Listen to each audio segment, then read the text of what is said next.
Okay. All right, so first thing I want to do, like, your clay should be pretty tight, but you want to go ahead, whatever you're going to use is, and I wouldn't wedge it because it's going to kind of dry it out a little more. So I'm trying to keep things as wet as possible until you finish the assignment, right? Nobody's trying, yeah, somebody's trying to get away from me. This is weird, like, I don't like this. Okay.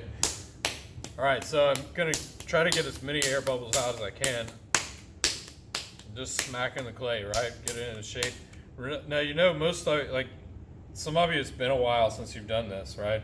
But the more you work with the clay, the drier it's gonna get. So work with a purpose, okay? So I'm gonna start making this into a rectangle. Let's get the ends a little flatter. So I don't need it too wide, but I'm gonna stretch it out a little bit this way, right? See how I let that catch on there and it drags? And then do it that way, right? I can flip it over. The more times you rotate it around, the better it's gonna stretch out. It's gonna get some cracks, but that's not a problem. I'm gonna show you how to fix that. So now I'm working this way, so it goes more like that. And keep coming back and kind of flattening it out, right? That's gonna help you keep that clay compressed. Andrew, remind me at the end to change your attendance, okay?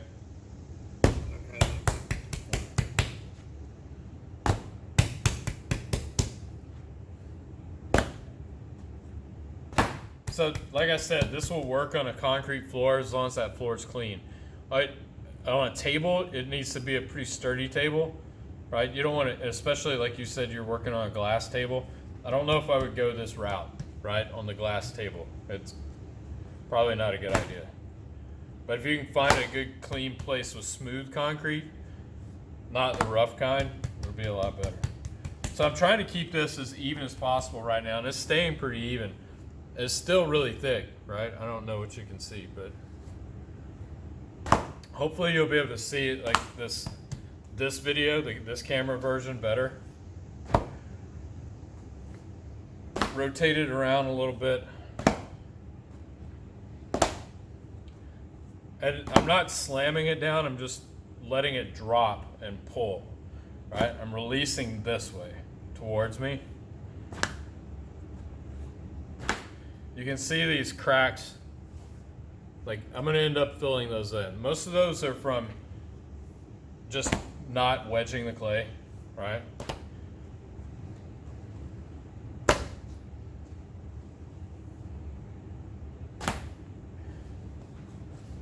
But again, I can fix them. As long as I don't get a complete tear, right? And I'm almost to the point where I can just stop. It's a little more work to do your slabs this way, but again, you don't have a slab roller. Now, if you did have an old rolling pin, let me show you this.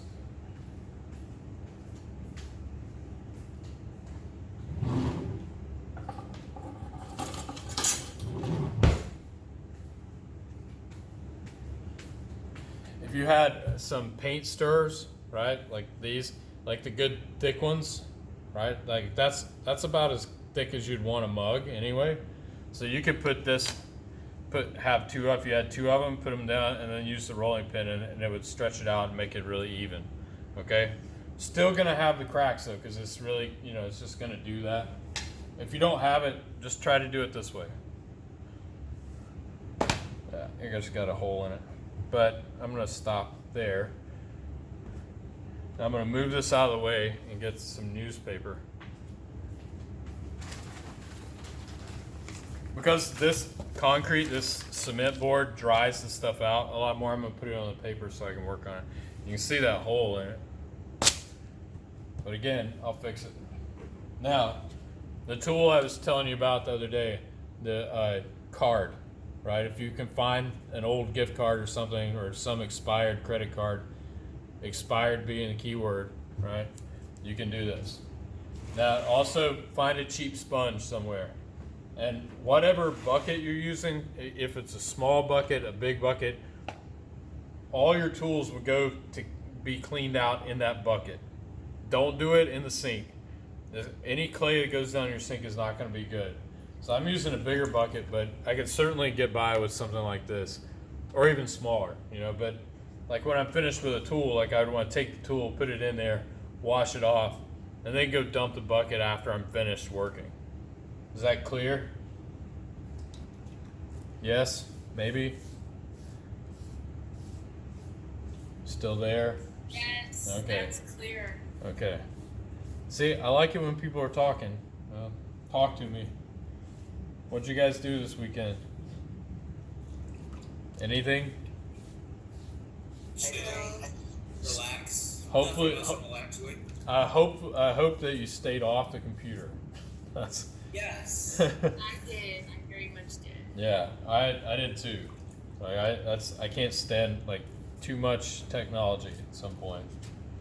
All right, so now I've wet that down. I'm going to take this card, and I got water on this too. Now I'm going to start smoothing out these cracks, and they start to fill in. So you work in different, kind of cross pattern. Oh, I got somebody calling me. I'm in class. All right. This is just like normal. Interrupted because I got clay on my hands. All right, hang on.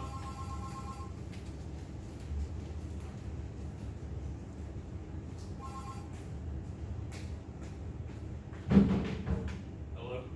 Nope.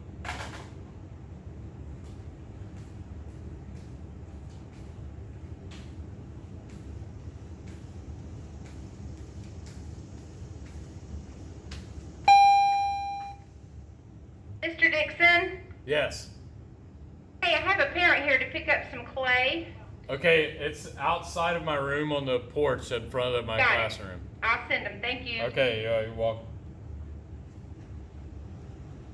All right, problem solved. All right, here we go. So I just took some of the clay off of this, right, and added it to the deeper holes. So that'll start to fill it in. And I don't have to score it because it's really wet clay right now anyway. So you just want to get it to stick in there and try to make it as even as possible. Because I mean, when you're working with a slab, you want things to be smooth and flat and even. And right now this one's bumpy and not flat. So it definitely takes a little more time to get the slab, but it's a good way to do slabs because once you start doing this, the slab becomes much better than it would if you just pulled it out off the slab roller.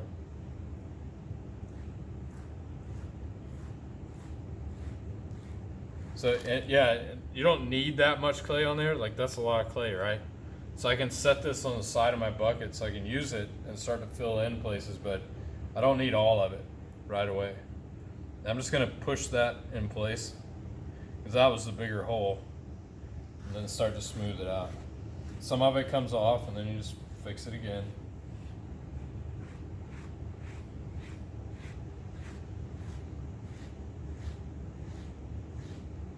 Again, I don't know as far as the light, like how well you're seeing, like how smooth it's getting, but it's really coming out pretty good.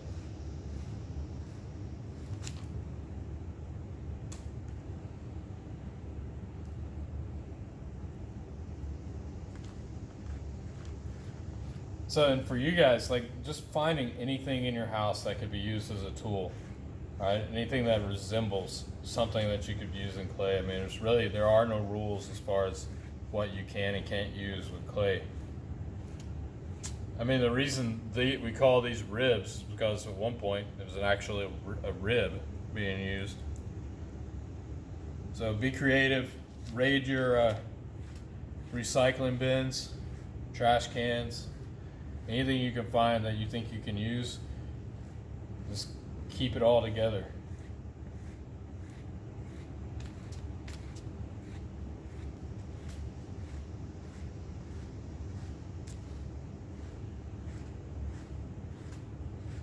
Okay, and then you can start to lighten up the pressure if you want to get rid of the tool marks, because I've been doing this pretty hard, so got some marks on it, but it definitely looks better.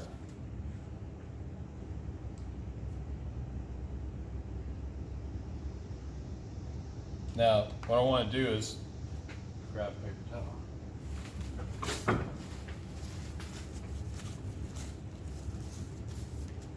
Yeah, even washing your hands, don't do that in the sink. Like, do it in your bucket before, so you want to get as much clay off of you as possible. All right, so now I'm gonna lift the paper up, grab this side.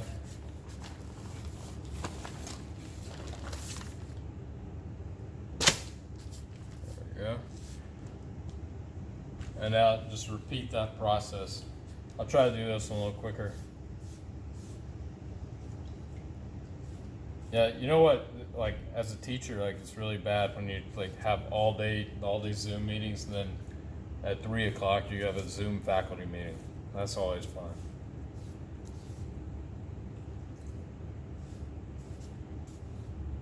I would much rather you guys be here.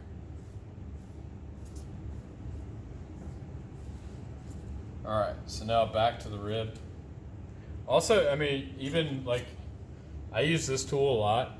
And this is not just made for clay, right? This is a putty knife. It just had the handle broken off.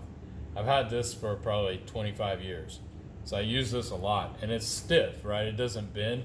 This one bends. This is more like, you know, you can use this in place of like the metal flexible ribs that we have. And if you had something like this, you can use it. You don't have to break the handle off, but you know, this one I'm definitely more used to using. I'm trying to use things that you can find, but I mean, you get the point. You saw it before. This will just be a little faster. I also have a really big one. Like when I'm doing big slabs, I'll show you that one.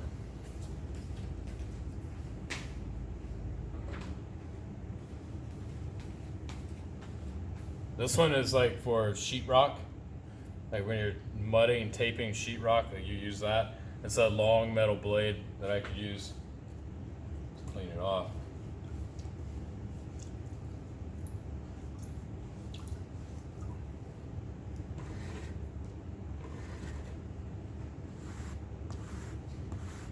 Yeah, this is the way to go. Now, if you start pulling too hard, you get like these little waves on the clay, and you don't really want that. So try to like have a light touch and just kind of vary your pressure till it feels the way it should. If you see a bunch of air bubbles, you can just pop them with a nail or a pin or something sharp.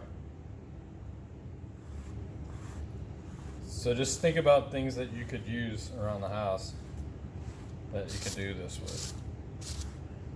Paper clip. Like if I want to pop an air bubble with a paper clip, I can just take that end and just pop it, just like a pen tool, right? Works fine. A little more water here.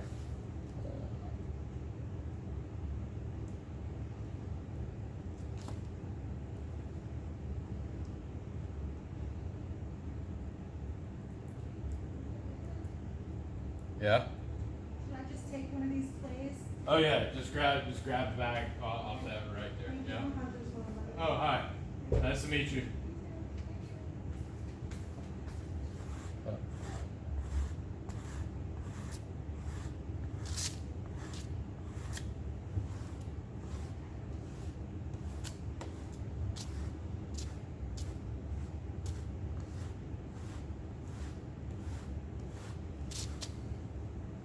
You guys still with me? You falling asleep yet? Simeon, you awake? I'm awake. All right. Just checking. What about you, Andrew? You still here? Yeah, I'm here. Good. All right, so really I only have one spot that's kind of bad. So I'm gonna go back to the smaller tool and fix that, and I'll be done with this. Yeah, that's bigger. Bigger tools for bigger spaces, smaller tools for detail. So I use these slabs a lot, like if you've seen some of the like bigger oval pots that I make on the wheel without a bottom, I have to put a bottom on them. So this comes from these slabs. So I do this a lot. I make the slabs and then put the pot on it, cut the shape out, and that's my base.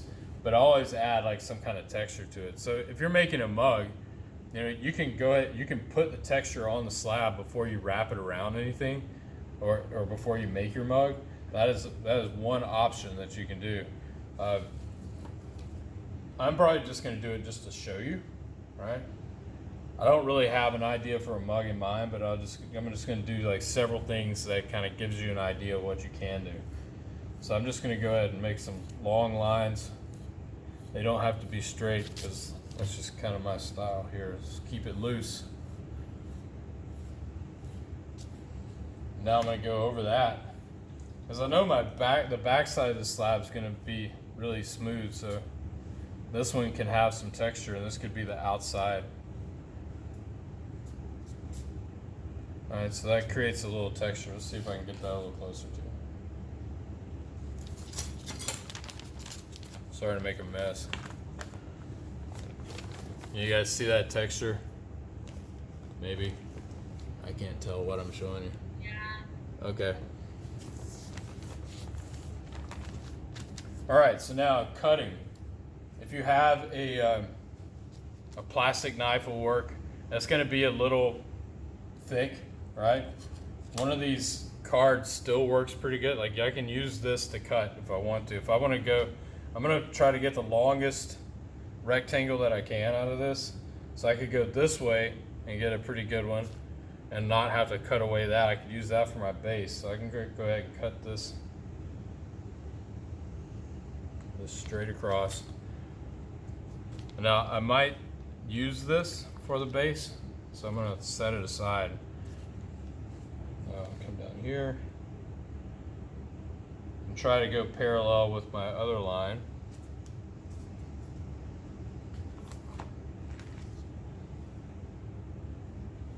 And now look at what you can and can't use, right? So a lot of times, like when you guys were beginners, a lot of people don't go through this step where they cut things to make them nice and rectangular. So any scraps you want to ball up and keep them together. But if you go ahead and cut this and everything's straight, like your pot's going to look a lot better. It's going to be a lot easier to construct. You know, even if you're just doing a straight cylinder, which I know I said I didn't want you to do, and I still don't, but at least you get an idea here. So now, just say I have a base already. If I want, this is really tall, right? But I'm going to use it for something else. And if you have a can or something round that you can put it around, then you would cut it. So you can see how even that slab thickness is, right?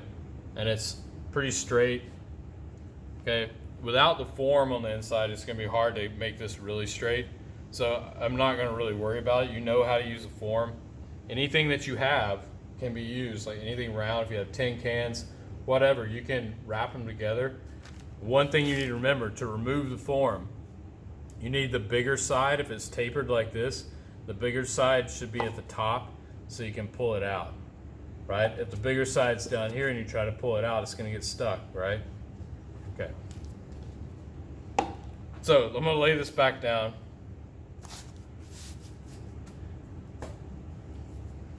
I'm just going to ball this up. We're just going to use that for now. So if you get really tricky with your pots, and like some of the ones, like the drawings that I did the other day, where they kind of angle out, right, like this, and then come back in. So you can do that, but you need to make something like a template or a pattern to do that on. So what you need to do is get some paper, a pair of scissors, right, cut out a piece of paper.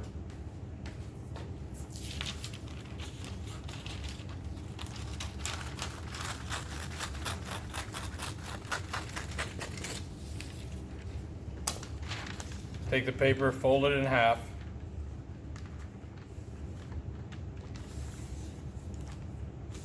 And then I find something that's round, like this is round. So I can put half of it over my folded piece of paper. If you get it right in the center, that's good, because it'll make it easier to use. Trace around it. Now I need the interior part. Find something smaller. This is pretty small, but it's gonna make it really thin. Need something even smaller. I don't have anything. We'll just use it. All right, I'm gonna scoot it off center a little bit.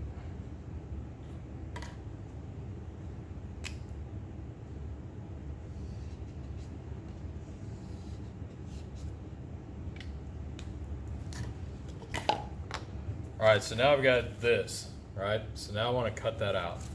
Because my paper's folded, I only have to do this half, right? It makes it a lot easier.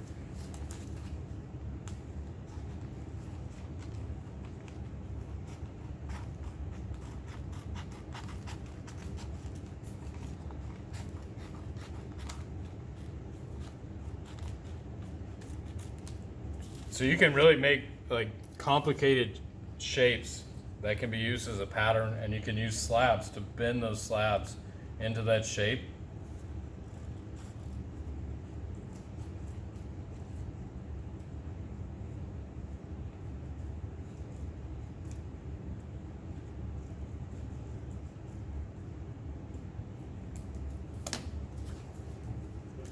All right, so now I have basically a circle.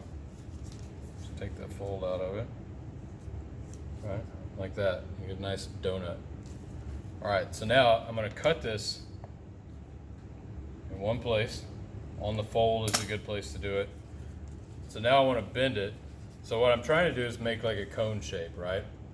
So this particular size would make that. So that cone shape, like see how that angles out towards the top, or it could be upside down like that.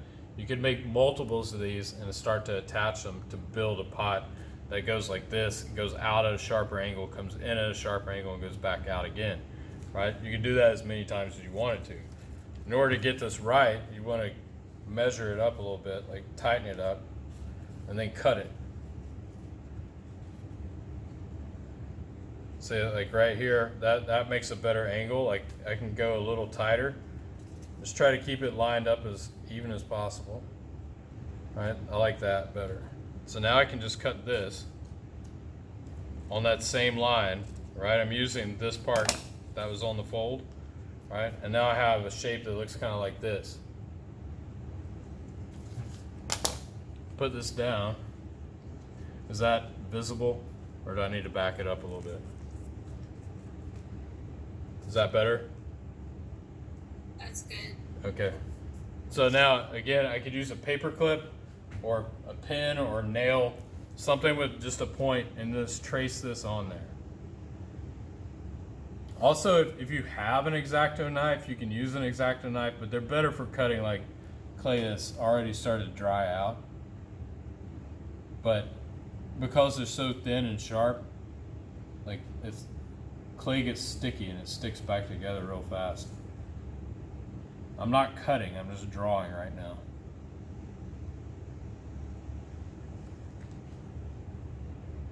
Yeah, I'm not sure how good my angle is on that camera, but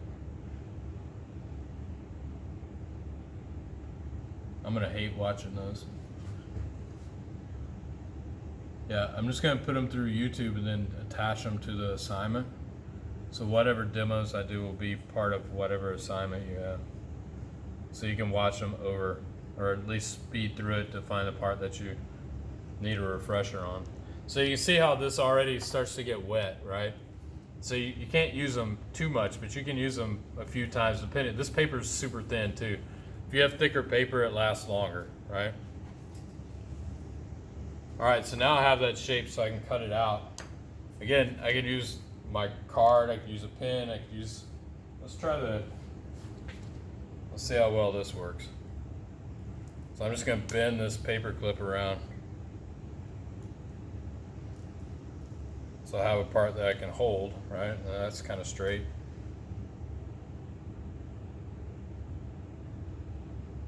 Not great for cutting, but it will work.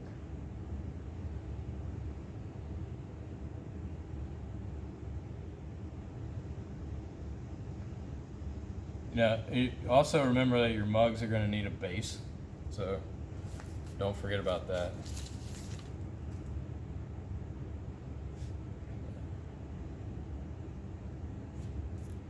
I like to take out in parts, right?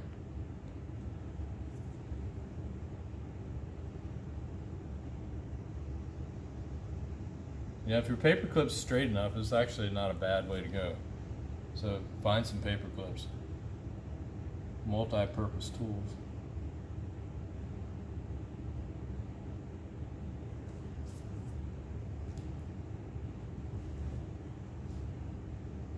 Clean them off a little bit. Remember, any little balls of clay, go put them in your bucket so you're not making a big mess in your house. All right, there we go. So now I have this part. So now I can bend it. I'm gonna have to cut an angle. I'm gonna use a little sharper knife for that.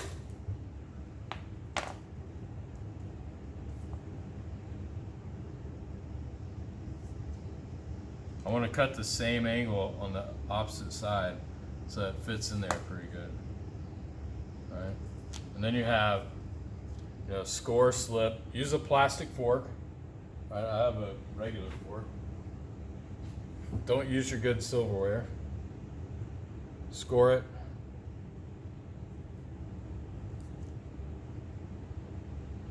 Slip. And attach.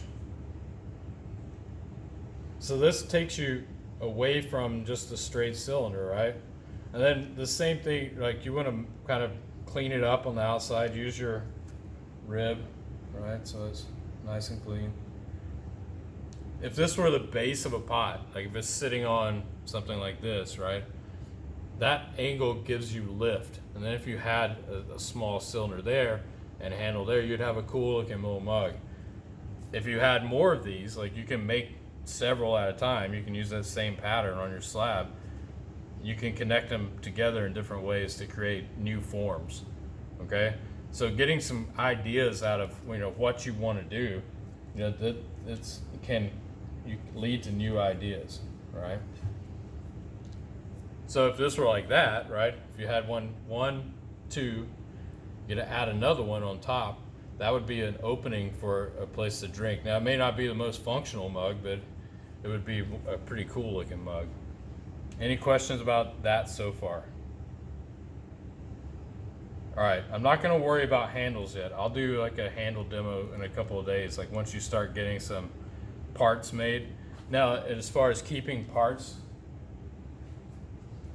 I think I mentioned this every day last week, right? If I've made a part, now before you put another part on this, whether it's a cylinder or not, let's just go ahead and cut this and see what it's gonna look like. Not super straight. I want it smaller. So if I end up cutting this and putting it all the way around, that's still a pretty tall mug, but that shape is looking pretty cool, right? It's something more than just a straight cylinder, right? It gives you lift, and then the rim, obviously for a mug, need to work on that, make it thinner. You can use a little bit of water on your fingers and start to work that rim down. You can cut it a little bit. If you cut it, it's going to get too sharp. You really want them to be rounded and smooth. So that space between your fingers, right, is a good shape because it kind of mirrors the corners of your mouth. So that's a good way to think about rims on mugs. So you want them to fit in your mouth, like over your lips. Okay, so that's starting to get somewhere, right? So that would be a good idea for a mug. All right, obviously it's on a base, and then you have a handle on it. So we'll do handles later. Anything else you think I need to show you about slabs? This is where I need your feedback, right?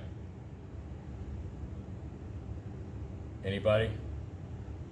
You still remember how to wrap things in paper, right? Newspaper is good. Like if you find old newspapers laying around, use them, right? They're gonna help you out, right? You can tape it onto the form, whatever, but it's always better to have that form free flowing in there, right? So it comes out of the paper and the paper stays in, and then you can pull the paper out, right? If you need something like that. But anyway, what I was gonna show you before I destroyed that, like once you make some parts, right? And you want to put those parts together, but they're still too wet to put together, put them in something like this if you have something like that. If not, wrap them up really good in a trash bag.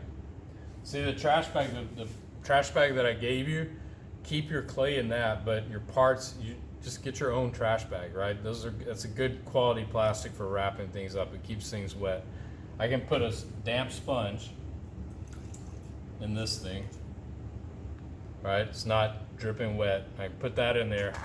I can close the lid, and that thing will stay, it'll stay even with the other things that are in there, right? So it won't dry out too much. All right? Is that good? All right. Feel like there was something else I wanted to show you, but let's do some question and answers. I need some questions from you so I can answer them. I know you got to have some questions, right? Again, like I said, I couldn't see your drawings yet, but I'll be able to look at them probably by tomorrow. I'll take a look and see what you guys have. If you want to show me now, it's fine, but I'll have to wash my hands and move the computer. So I'm gonna go ahead and stop the video demo here.